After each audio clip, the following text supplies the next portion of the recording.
Seigneur, accorde-moi tes lumières, que je cherche quand persévérer et quand renoncer, et donne-moi la grâce d'adopter dans la dignité la juste décision. Voilà qui pourrait bien être la prière la plus précieuse que vous ayez jamais dite. Le présent ouvrage pourrait bien être aussi la réponse à cette prière, car ce livre va vous stimuler à agir énergiquement et à tenir bon jusqu'au lever du soleil, jusqu'à ce que le vent tombe et qu'arrivent des jours meilleurs, à vous accrocher et à vous épanouir là où vous avez planté vos racines, à adopter une attitude chaleureuse qui inspirera les autres par les temps difficiles que nous traverserons. Vous inciterez, ce faisant, les gens à adopter une attitude noble et positive dans l'existence.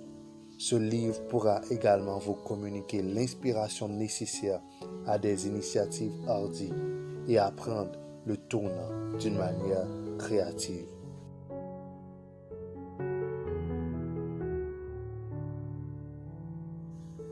Les orages passent, la fausse dame demeure.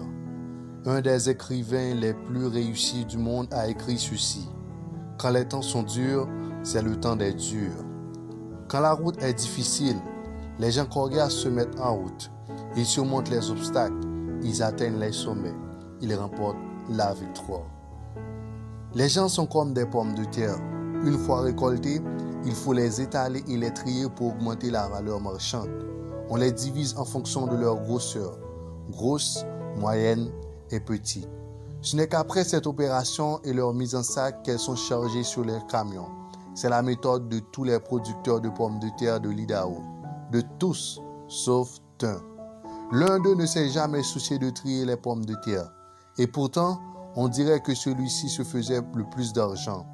Intrigué, un voisin lui a finalement demandé « Quel est ton secret ?» Sa réponse, c'est compliqué.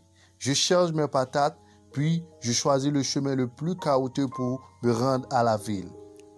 Au bout de 10 km, les plus petits se retrouvent toujours en bas. Les moyennes se tassent un peu plus en haut et les grosses montent à la surface. Cette expérience ne vaut pas seulement pour les pommes de terre, c'est la loi de la vie. Sur les mauvais chemins, les pommes de terre les plus grosses font surface comme font surface dans les temps difficiles les gens qui ont du cœur au ventre.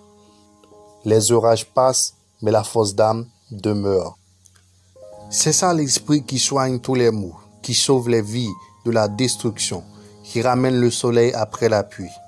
Les gens qui ont du cœur au ventre le possèdent. Ils ne craignent pas les pires orages.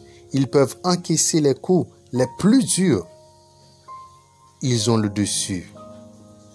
Ils arrivent gagnants. Pourquoi certains sont-ils assez forts pour surmonter les moments difficiles? Cette question n'a été jamais aussi importante qu'aujourd'hui, parce que nous traversons l'une des périodes les plus dures que notre pays ait jamais traversées. Il ne suffit pas de parler de stratégie de la réussite. Il nous faut revenir aux principes de base qui portent fruit. Et les seuls principes en lesquels nous puissions croire sont ceux qui ont été essayés, testés et éprouvés. Vous qui écoutez cet enregistrement, vos temps, vos énergies et vos ressources sont limitées. Vous voulez un certain que votre propre chaîne d'expérience ne sera pas quelque caprice insensé. Mais écoutez attentivement. La conscience du possible est efficace. Il a aidé d'innombrables gens à survivre aux temps difficiles. Il peut vous aider, vous aussi. C'est que la conscience du possible n'est pas une attitude vague. C'est un principe à toute épreuve. Je vais vous montrer précisément dans cet ouvrage comment la conscience du possible peut vous aider à traverser les temps d'épreuve que nous vivons aujourd'hui.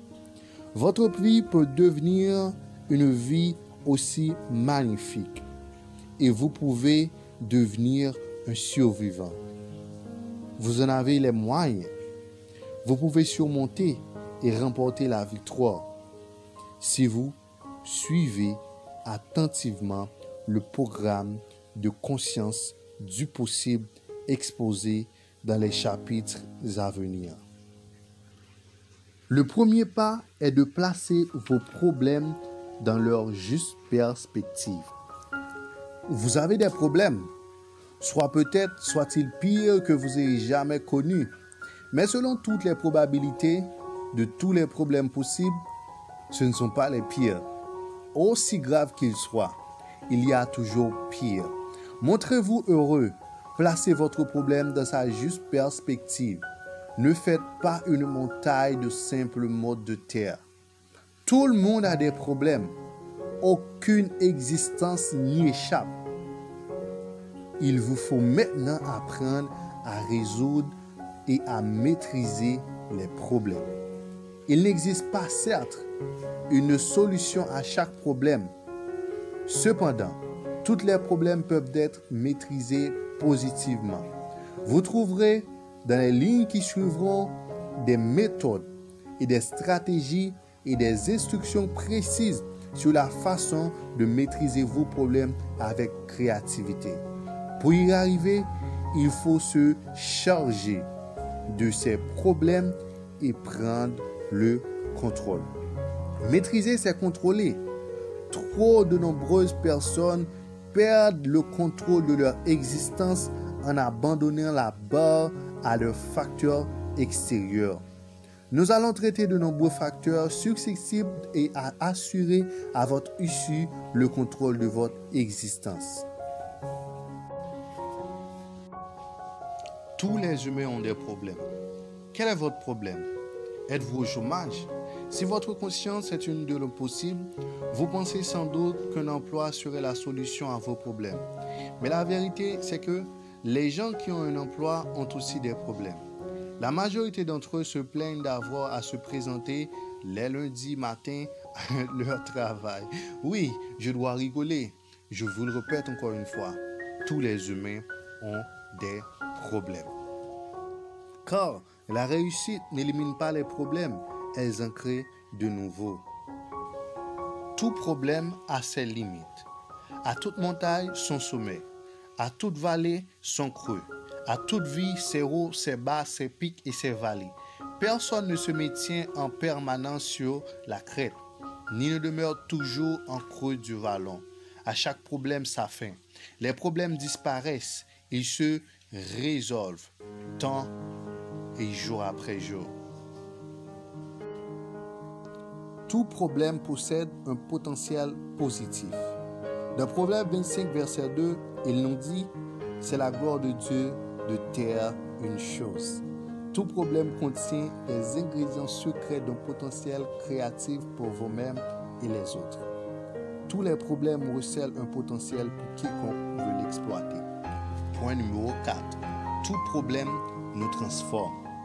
Les problèmes ne laissent jamais intacts. Nous sommes tous affectés par les moments difficiles. Personne ne sort de mauvais pas sans être affecté. Le point numéro 5. Vous pouvez choisir la façon dont votre problème vous affectera. Une chose est sûre, vous ne pouvez peut-être pas maîtriser les orages, mais vous pouvez adopter votre réponse. Votre douleur peut transformer et trouver sa voie dans des jurons ou dans un poème. Le choix vous revient. Vous pouvez peut-être pas choisir la tempête, mais vous avez le choix dans toutes vos réactions. Ne laissez jamais un problème devenir une excuse.